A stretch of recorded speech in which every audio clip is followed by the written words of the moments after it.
we're right next to the jail. Call it fresh out. Fresh out, absolutely. Cup of coffee for anybody just getting released. When you get released, yeah, you get to come here. Hey, man, I'm all about it.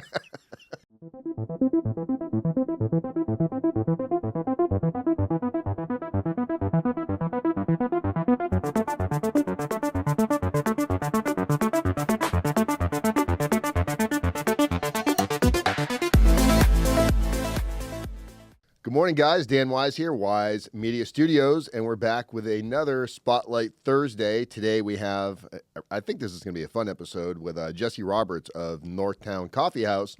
That's going to be coming up in a minute, but first we want to have a message from one of our sponsors over at the Recreation Center over on Front Street. We'll be right back.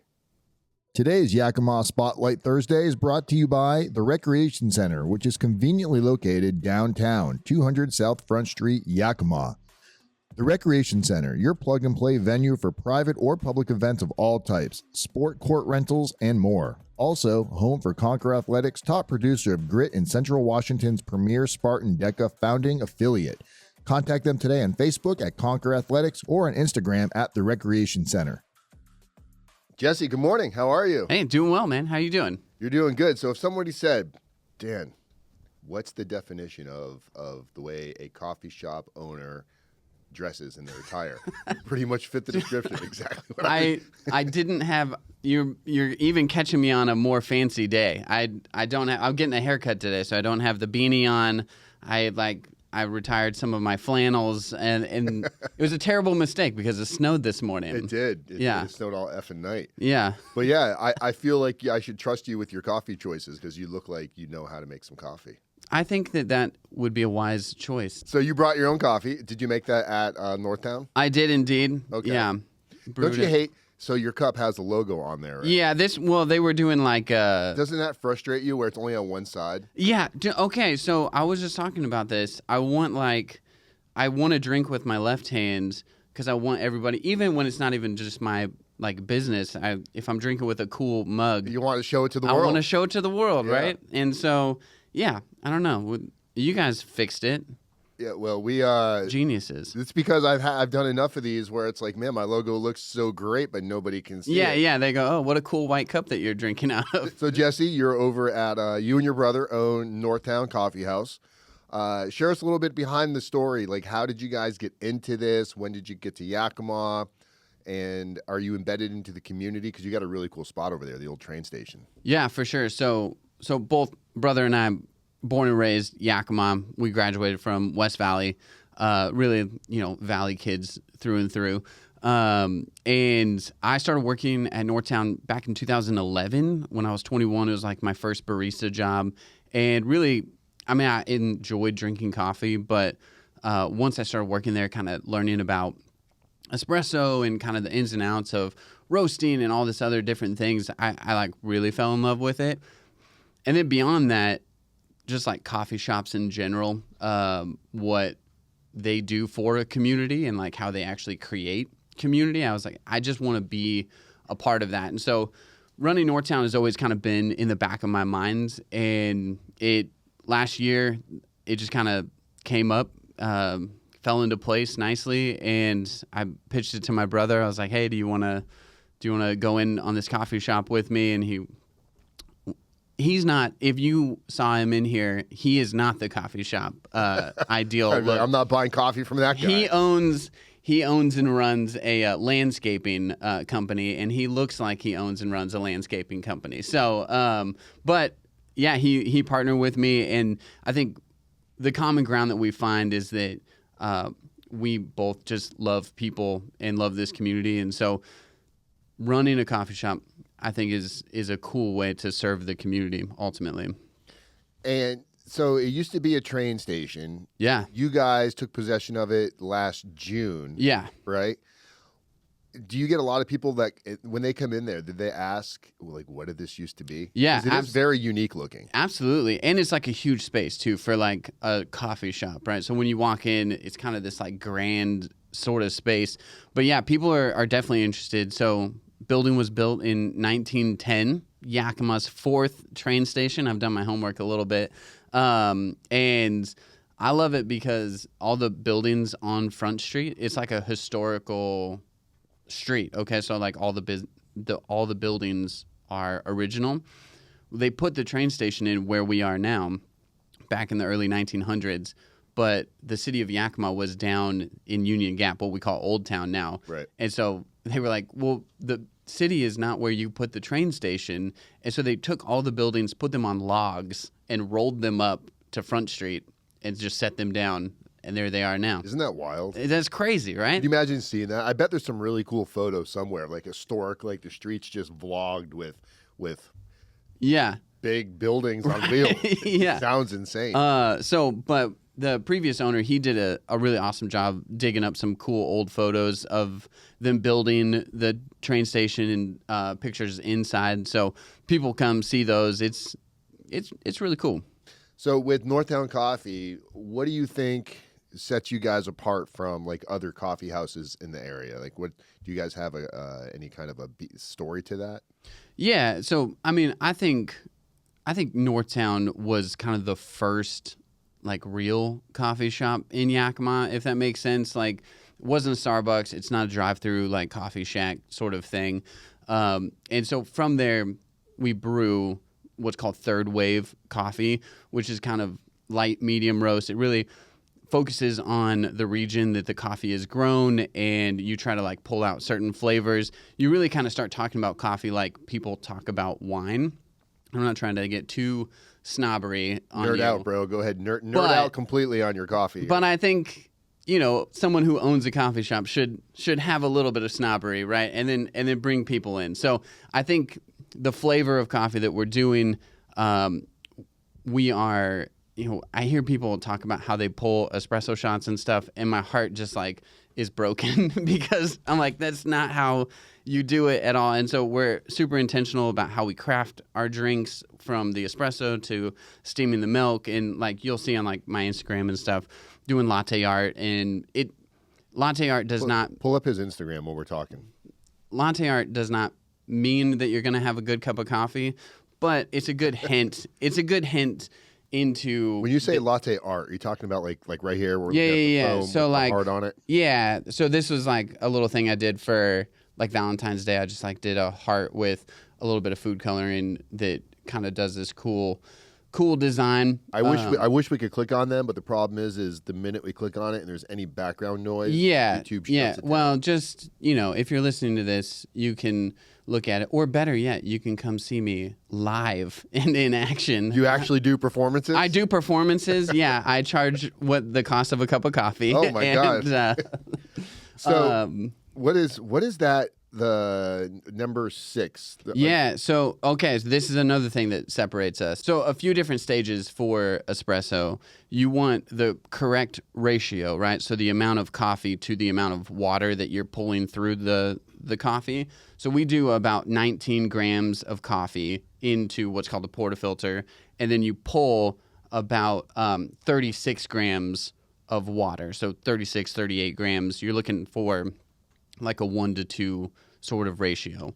And then the other thing is you want your water to be evenly distributed over the coffee grounds, right? And so this is called a needle distributor. So when the coffee is ground, sometimes there's little clumps, and if you tamp it, pack the puck with those clumps in it, the water works around those, and then it's not going to be distributed as well. And so the water goes around it and it's not absorbing the flavor. Absolutely. Right? Okay. And so you've got a little funnel there that you like make sure that you don't lose any coffee grounds because it's precious. And then you do the needle distributor to make sure you break up all those clumps, and then you tamp it down evenly so that you're doing the right ratio, the right amount of pressure, and then the water is distributed, catching all of the grounds, compared to if you just do it, coffee runs through, finds its lanes, and you don't get as rich an espresso shot. Is there a noticeably different taste when you do it like that? Absolutely. Do you have to be like a coffee aficionado to notice a difference? I don't think so. So with the needle distributor, we do like for an Americano, which is like espresso shots and water, or kind of your classic espresso shots, your doppio, your macchiato, that are like it's featuring the espresso. If you order a 20-ounce, mocha, you probably aren't going to tell the difference, right? Because there's just so much milk and flavor. Yeah. But if you like espresso, if you want to enjoy espresso, there is a noticeable difference. Running a business as a local business owner, it's probably not an easy task, even though coffee, pizza, those are some of the most profitable businesses. But with the space you got, utilizing that space, it's not like you have this tiny, small space where you just have to sell a few cups of coffee to make your nut every month. What are some of the hurdles, the mistakes, the lessons you've learned, and maybe some advice if the younger you is going to go open up a coffee shop with his brother? What's some avoidable mistakes? Yeah, so we're fresh in it, so I think we're probably living through a little bit of that sort of stuff too. I think so we got the business on like a crazy good deal, which was one of the reasons that we did it, and so we spent the money. For a business, it was incredibly cheap, right? But we spent the money, but then we're like, okay, let's slowly build this thing. I think the benefit is we have the name recognition, right? Northtown Coffee House is recognizable for people who have been in Yakima. The issue is that with COVID, I would say that we're Yakima's coffee shop, and that is what is in people's minds, but maybe not so much in practice since COVID. And so even though we have the name recognition, we still have a long ways to go in like growth and to get it back to like what its former glory was. And so the mistake I think to avoid is to try and do things on like a shoestring budget, like from the get-go, right? That's what you should avoid doing? I think so. Okay. I think you get your investors, right? You pour some money into it, and I think there was good intention because we had to get a little bit of like our staff kind of on the same vision of like what coffee should be. Like when I'm not there, you should be serving an equivalent good cup of coffee, right? We had to kind of redo some other stuff. And so kind of slow playing it in the beginning, I think was a good call. But even after that, we're like, man, we want to like really get this out. And there's not the money there to do it. And so having the investors up front, like if you're going to take the risk, like take the risk. Right? Have a single vision. This is like my biggest pet peeve in small business, like small town businesses. Nobody has a single vision, right? They have an idea for what they want to do, and then they hire Pepsi to make a sign that is super tacky, and they put it up. And you're like, what are you doing? And then you go in and you're like, I don't understand. Like, here is what you were thinking. And then it like slowly shifts, and it just is a weird thing. Like, and so we want to avoid that. The end of March, we're doing like a remodel. We're going to redo some carpet, paint, do a rebranding that really starts to work in that one vision. Do you guys go out to like some of the during the spring and summer when you have the downtown association? Yeah. You guys pop up tents and sell coffee? Sell it, yes, but bring the awareness that you guys are here? So we didn't do that. We bought it in June and kind of missed a lot of like the summer opportunities. But in the past, what he did and what I'm going to do this year is pop up to all the schools. You just like go to their orientation, say, we're Northtown Coffee, we're open late, place for you to study. Here's free coffee. Another thing in the summer that I'm in talks with a dude is to create kid events, right? And so we have a whole bunch of big tables, community style tables, games, things like that. Yeah, so it'll be like, hey, bring your kid in the summer, and there'll be an art project that they can like learn how to paint something or something of that nature. That'd be cool. Yeah. Okay. So there's definitely struggle starting a business. Because there's no exact blueprint, right? No exact blueprint. And like, I think the other thing is that people, like, when you start a business, you're not going to make like your salary immediately, right? Or the salary that you hope. Like, we're in a unique position because my brother owns another business, runs that business. My wife is a doctor. And so like, even if I was making a salary, it's like her salary is covering us, right? And so I kind of have that grace period where,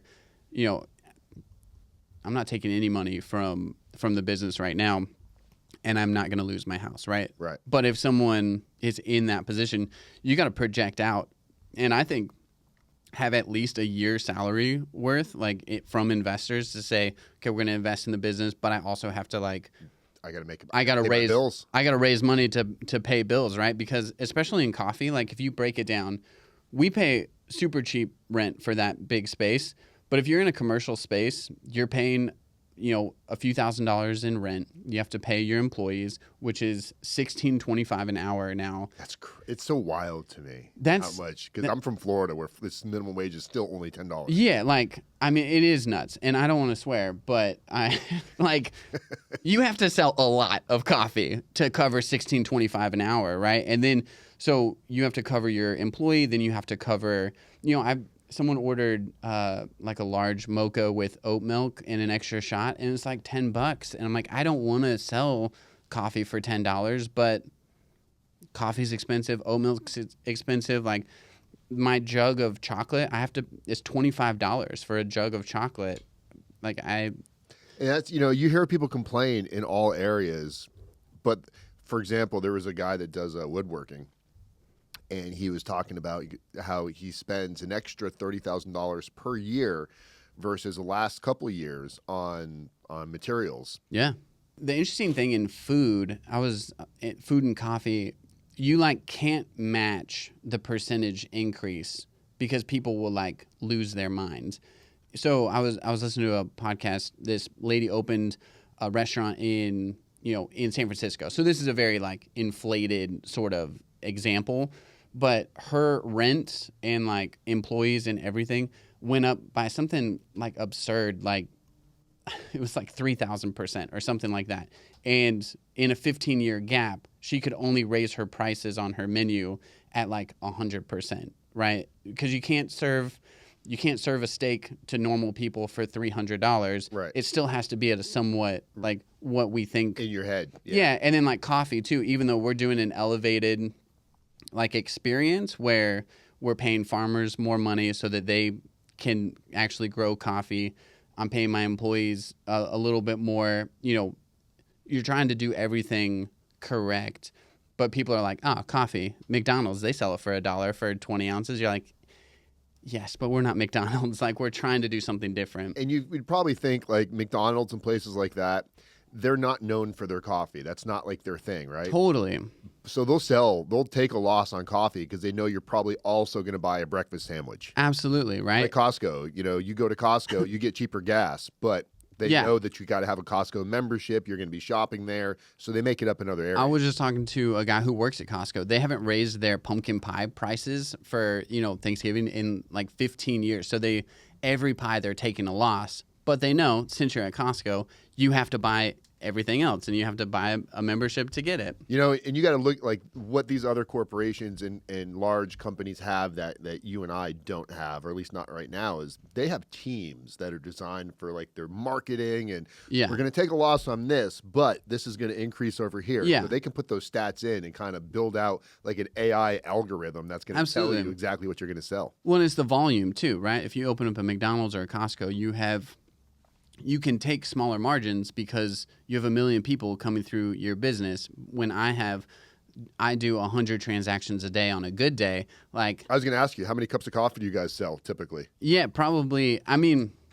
Cups of coffee it's tough. Probably anywhere from 75 to 100 transactions is a normal day. And that's a combination of everything. That combination of everything, but that could be also a group comes in and they get 4 drinks, right? So that's one transaction, but they bought 4 drinks. Okay, right? so a transaction is probably, if you're coming in with 1 or 2 people, or 2 or 3 people, it's one transaction, 3 or 4 cups of coffee. Yeah. So you might be doing 200-300 cups of coffee. Yeah, something like that. Okay, which is not bad. Yeah. What's your best selling coffee there? What do most people What's your what are you known for? I think so. The people really love the white chocolate mochas. We use a powder, and so. Which separates us from Starbucks uses a super sweet syrup, yeah, and it's just sickly sweet. And then, but we are starting to build to the espresso sort of culture, which I think has to be built in Yakima. Yeah, it's not Seattle yet. Yeah, totally. And a good cup of coffee. I keep saying, oh, they need to open up like a good pizza place here. But the problem is when people don't really know what good pizza is, Yeah. you're taking a risk. Dude, I worked for a New York style pizza in Chicago. That's so funny. Deep dish in Chicago is the only time I ate it was when I had family come and visit me. I'm like, I really don't want to eat. I'm not dish. a fan of Chicago style pizza. No, it's not. It's like eating a lasagna with bread. Absolutely, it's a novelty for sure. However, the New York style, oh man, they sell it by the slice, and I was on like this 2 slice a day diet, and I was 2 slices and a Coca-Cola for like $5. Never felt better in my life. Never pooped again. Yeah. Florida is big, like South Florida, because you get a lot of New Yorkers come down, right? Yeah, like Yakima. Everybody here, for the most part, like you're born and raised. Yeah, born and raised. Most people in South Florida are not from transplants. Florida. Yeah, a lot of New Yorkers, so we get a lot of really good pizza. But yeah, man, I feel like get them transplanting the bringing the water down. They're like, you got to bring the New York water. They say that. Yeah. And I feel like that's got to be the biggest phony. I mean, come on, you're gonna ship water, right? That'd be like $300 for a slice of pizza. It's just not gonna happen. Like, if you could get the good, you get the little cups of the Cuban coffee. Absolutely. Sit out there, a little pastry. Yeah. So this is what I want to pitch is a cortado, which is cortado is Spanish for cut. So it's espresso cut with milk. So it's like a 6-ounce drink. Yeah. So you get to taste the espresso. It's not as intense as like someone just drinking a straight espresso. I like it with oat milk. I do little espresso, oat milk, little cinnamon on top if you're feeling crazy. And then, get yourself a nice pastry. You're very wild. Oh, let's go. Living it up. So to wrap this up, tell us a little bit about best place for people to find you guys, other than going into your location. Yeah. And you guys are located, let me make sure I got your address here. Go ahead, spit out the address. Yeah, 32 North Front Street in the old train station. Definitely come check us out there. And for those people that don't know where that's next to what's the breakfast place over there? Yeah, Main Stop. It's in the same building as Main Stop, and we're right next to the jail. Call it Fresh Out. Fresh Out, absolutely. Cup of coffee for anybody just getting released. When you get released, you get to come here. Hey, man, I'm all about it. Get you fully restored into the community. Good. So you guys, one more time, the address again. Yeah, 32 North Front Street, in the old train station, right next to Main Stop, and then probably our best place online, obviously, northtowncoffee.com. You can order online, right, if you don't want to wait in line, something like that.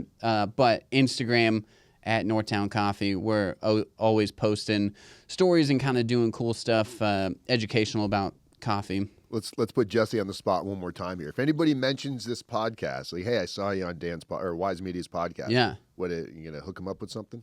Hey, let's do it. I'll give you 50%. Let's do a 50%. If they come in and say, saw you on Wise Media, done.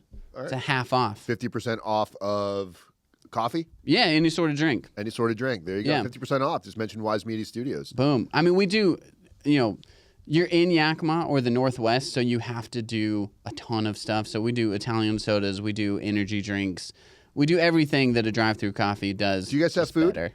We do, yeah. So we do a couple different paninis, like this grilled chicken pesto. Panini is our most popular. A couple breakfast sandwiches. Bacon, egg, sausage, that sort of stuff. I think I might come grab a sandwich when I'm done. The sandwiches are super cheap. They're like $5. Okay. So you can get, my goal is to get you out with like a cup of coffee and a sandwich for right around $10. Jesse, thank you for popping in today. Guys, make sure all of Jesse's information is also in the description of this video. You can watch this on YouTube. You can watch it on Facebook. And anywhere you listen to your podcast, there'll be a link in there as well for all your podcast locations. Jesse, thank you so much for coming in. Yeah. Can I plug a podcast? Ooh. You can edit it out if you want. We're gonna plug away. Perfect. So I also host a podcast called New Way Stories, and we talk about creativity and trying to do something good through your creativity, whether it be a podcast or writing or drawing or music or whatever. And then we devolve into just talking about movies a lot. But it's a lot of fun. Oh man, where can they listen to it at? Yeah, anywhere you find your podcast. New Way Stories, all one word, it'll pop up. linked in the description below, guys. If you watch it on Spotify, you can actually like watch it. So we're gonna. I want to be a guest. dude, we'll bring you on. I've got a Absolutely. whole other side story. I'll talk about it after this, but I'll tell you how I got into this. Done. Check that on the after hours. All right, Jesse, thank you so much. Wise after hours. Appreciate it, brother.